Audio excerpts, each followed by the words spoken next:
दोस्तों, जब एग्ज़ाम नज़दीक आते हैं ना, तो एक अजीब तरह की टेंशन हमारे माइंड पर हावी हो जाती है कि यार पता नहीं पेपर कैसा आएगा, मैं कर पाऊंगा या नहीं, क्या मैं हाईएस्ट स्कोर कर पाऊंगा।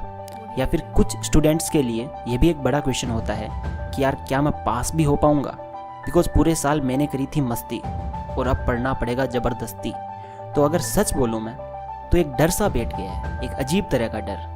कुछ स्टूडेंट्स के लिए ये ज़रूरी है कि उन्हें करना है टॉप, बिकॉज बहुत सारे लोगों की, टीचर्स की, पेरेंट्स की एक्सपेक्टेशंस है उनसे।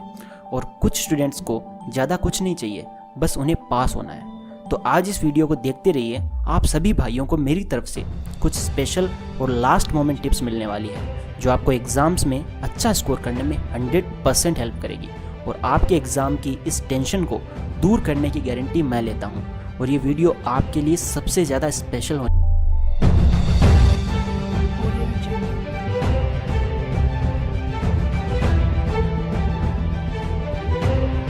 दोस्तों, आज मैं आपको वो सीक्रेट टिप्स बताने वाला हूँ, जब आपके हाथ में आपका क्वेश्चन पेपर आएगा तो आपको किस तरह से उस क्वेश्चन पेपर को हैंडल करना है और किस तरह से अपनी आंसर शीट में आंसर्स लिखने हैं।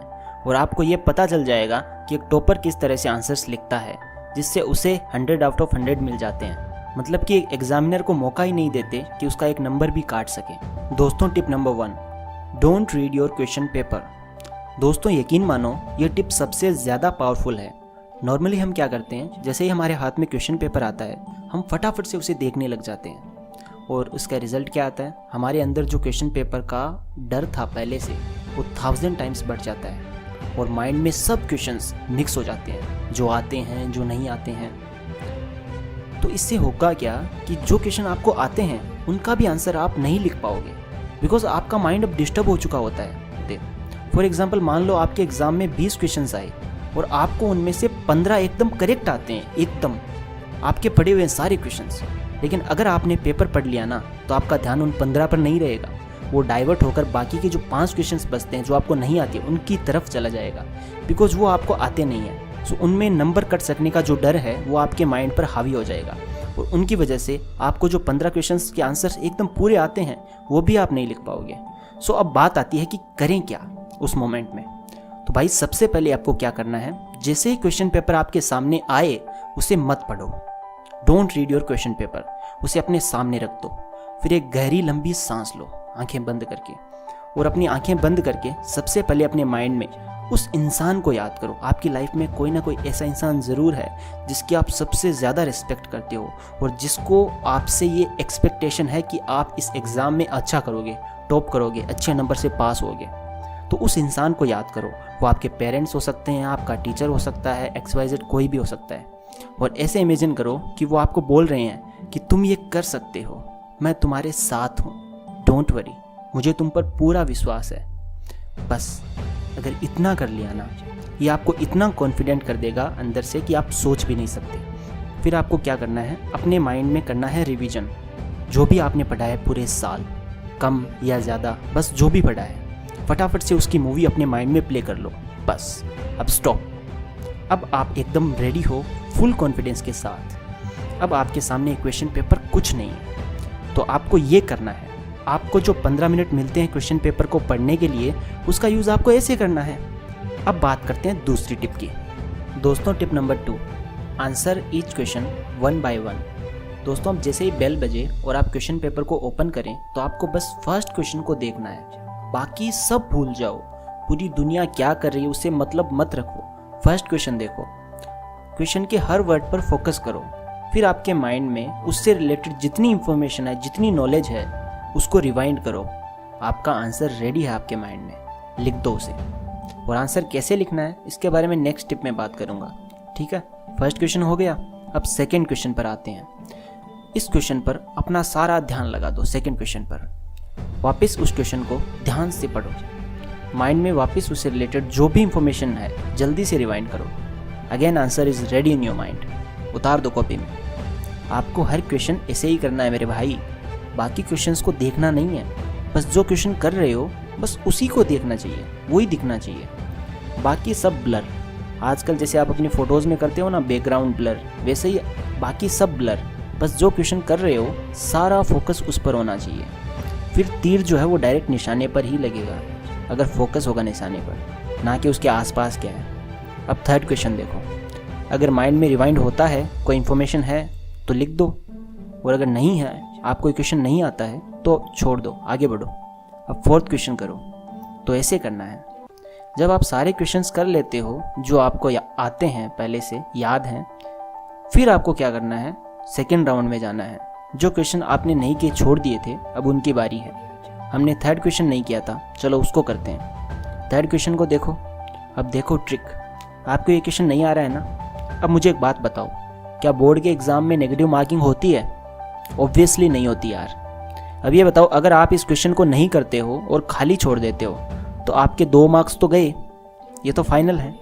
लेकिन अगर आप इसमें कुछ लिख देते हो जो इस क्वेश्चन का एग्जैक्ट आंसर तो नहीं है, बट इससे रिलेटेड है और रेलेवेंट है, तो अब बताओ क्या इसमें आपको मार्क्स मिलने के चांसेस हैं? 100% चांसेस हैं। तो अब इसका आंसर कैसे लिखोगे? देखो, इस क्वेश्चंस को पार्ट्स में तोड़ दो, मतलब कि हर वर्ड को अलग अलग कर लो। अब हर वर्ड पर अपना पूरा ध्यान लगाओ और सोचो कि आपके माइंड में इस वर्ड से रिलेटेड क्या क्या इन्फॉर्मेशन है, क्या आपको इसके बारे में कुछ भी पता है? और पूरी इन्फॉर्मेशन जो आपका माइंड आपको देता है, उसको कंबाइंड करके उसका आंसर लिख दो। बस ध्यान ये रहे कि ये आंसर रेलेवेंट होना चाहिए, मतलब उस क्वेश्चन के आंसर से रिलेटेड होना चाहिए। ये भी पॉसिबिलिटी है कि ऐसा करने से आप उसका एग्जैक्ट आंसर ही लिख दो जो कि सही है, बिकॉज कई बार ऐसा होता है कि आप सही आंसर भी लिख देते हो ऐसे करके। बस ऐसे करके सारे क्वेश्चंस कर डालो। अब बताओ, पूरा पेपर कंप्लीट हो गया, इससे ज़्यादा आप क्या कर सकते थे? आपने अपना 100% दे दिया भाई, ये बहुत बड़ी बात होती है। अब आपके मन में कोई अफसोस नहीं रहेगा, कोई रिग्रेट नहीं रहेगा, आप टेंशन फ्री होकर घर आओगे। Tip number 3, don't discuss with your friends. दोस्तों, ये टिप भी इक्वली पावरफुल है जितनी फर्स्ट और सेकंड थी। आपको पेपर देने के बाद अपने दोस्तों के साथ कुछ भी डिस्कस नहीं करना है सेम डे उस पेपर से रिलेटेड। चुपचाप घर आ जाओ और नेक्स्ट पेपर की तैयारी करो, बिकॉज डिस्कशन से हो सकता है आपके फ्रेंड्स बोलें कि यार तेरा ये आंसर गलत है, हो सकता है उनका खुद का गलत हो, बट आपके माइंड को डिस्टर्ब ज़रूर कर सकते हैं वो। फिर आप नेक्स्ट पेपर पर पूरा फोकस नहीं कर पाओगे। अभी आप फुल कॉन्फिडेंट हो कि आपने जितना किया है वो सब सही है, तो फिर आगे जो भी करोगे वो भी सही होगा और 100% करेक्ट होगा, एफिशिएंसी के साथ करोगे। तो आई होप आपको ये समझ आ गया होगा। डिस्कशन करना है तो नेक्स्ट पेपर के बारे में करना, जो पेपर हो गया उसके बारे में डिस्कशन करने से कोई फ़ायदा नहीं है। आप जितना कर सकते थे आपने कर दिया है भाई, यू गेव योर बेस्ट। आप टेंशन छोड़ दो और नेक्स्ट पेपर पर फोकस करो। Tip number 4, how to write answers. दोस्तों, आंसर लिखने का भी एक तरीका होता है, एक वे होता है। सबसे पहले तो आपकी हैंडराइटिंग अच्छी होनी चाहिए, अच्छी इन द सेंस ठीक ठाक, समझ में आनी चाहिए।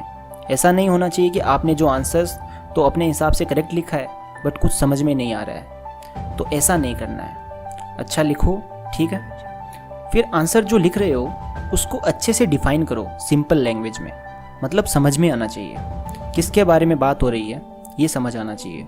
हर वर्ड को सही जगह फिट करो। और जल्दीबाजी में कई बार हम मिस्टेक्स कर देते हैं, फिर हम अपने पेन से उसको काट देते हैं, ये नहीं करना है मेरे भाई। जो हो गया वो हो गया, आगे बढ़ो। किसी के पास इतना टाइम नहीं है जो आपके आंसर को वर्ड टू वर्ड पढ़ेगा। आपको नीट एंड क्लीन आंसर लिखना है बस, और पॉइंट्स बनाकर लिखना है। जैसे आप किसी को वो टॉपिक समझा रहे हो, उसके समझ में आना चाहिए और अच्छे से डिफाइन करो उसमें। और अगर एग्जैक्ट याद है किसी का आंसर तो एग्जैक्ट लिखो, बिकॉज आजकल जो एग्जामिनर है वो आपकी नॉलेज नहीं देखते हैं, आपने कितना रट्टा मारा है वो देखते हैं। ये भी ध्यान में रखना। दोस्तों, ये लास्ट टिप, ये एक बोनस टिप है, टिप नंबर 5, गिव योर 100%। दोस्तों, अब टाइम ये सोचने का नहीं है कि यार मैं पढ़ूँ या ना पढ़ूँ, अब तो पढ़ना पड़ेगा, बिकॉज ये लास्ट मोमेंट्स ही आपका रिजल्ट डिसाइड करेंगे। चाहे आपने पूरे साल पढ़ाई की हो चाहे ना की हो, लेकिन जो भी आप अभी पढ़ोगे ना वो ही आपका फाइनल रिजल्ट डिसाइड करेगा। सो अब आप में जितनी भी ताकत है आपको यूज़ करनी पड़ेगी। आपको बस अपना 100% देना है, बाकी टेंशन आप छोड़ दो कि रिज़ल्ट कैसा आएगा। मैं आपको गारंटी देता हूँ कि अगर आप अपना 100% देते हो तो रिज़ल्ट भी 100% आएगा। तो अपने आप पर बिलीव करो और थोड़ा मुझ पर भी। So thanks for watching and love you all.